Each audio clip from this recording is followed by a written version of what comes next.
بسم اللہ الرحمن الرحیم۔ آج کا موضوع ہے تابوت سکینہ۔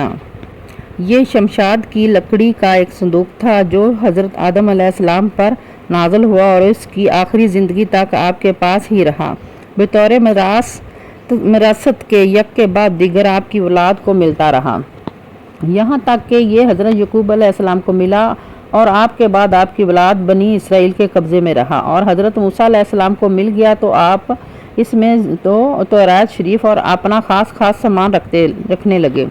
یہ بڑا ہی مقدس اور بابرکت صندوق تھا۔ بنی اسرائیل جب کفار سے جہاد کرتے تھے اور بنی اسرائیل جب کفار کے لشکروں کی کثرت اور ان کی شوکت دیکھ کر سہم جاتے تو ان کے سینوں میں دل دھڑکنے لگتے تو وہ اس صندوق کو اپنے آگے رکھ لیتے تھے، تو اس صندوق سے ایسی رحمتیں اور برکتوں کا ظہور ہوتا تھا کہ مجاہدین کے دلوں میں سکون و اطمینان کا سامان پیدا ہو جاتا تھا، اور مجاہدین کے سینوں میں لرزتے ہوئے دل پتھر کی چٹانوں سے زیادہ مضبوط ہو جاتے تھے،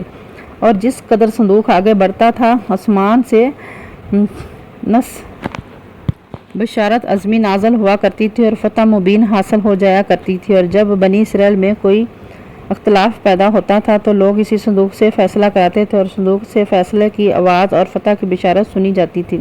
بنی اسرائیل اس صندوق کو اپنے آگے رکھ کر اور اس کو وسیلہ بنا کر دعائیں مانگتے تھے، اور ان کی دعائیں مقبول ہوتی تھیں اور بلاؤں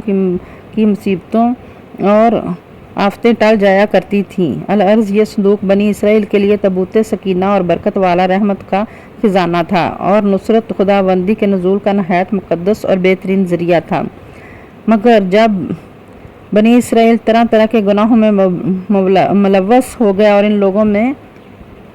سرکشی کا دورہ ہو گیا تو اس کی بدعمالیوں کو نحوست سے ان پر خدا کا یہ غضب نازل ہوا کہ قوم ملکہ کے کفار نے ایک لشکر جرار کے ساتھ ان لوگوں پر حملہ کر دیا، اور ان کافروں نے بنی اسرائیل کا قتل عام کر کے ان کی بستیوں کو تخت و تارج کر ڈالا،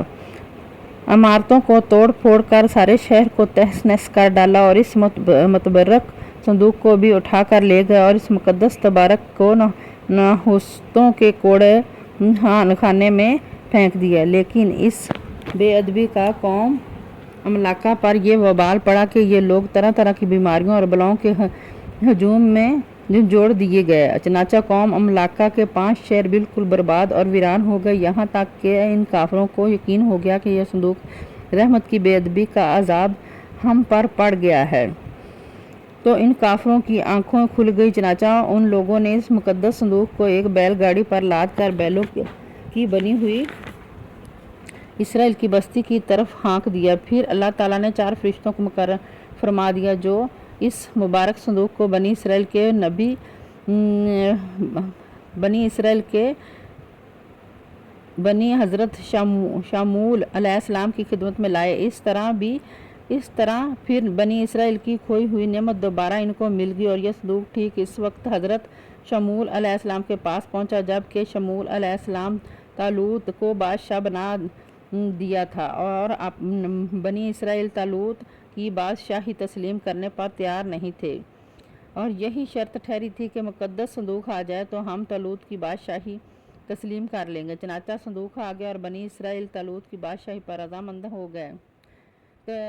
اگلی ویڈیو تابوت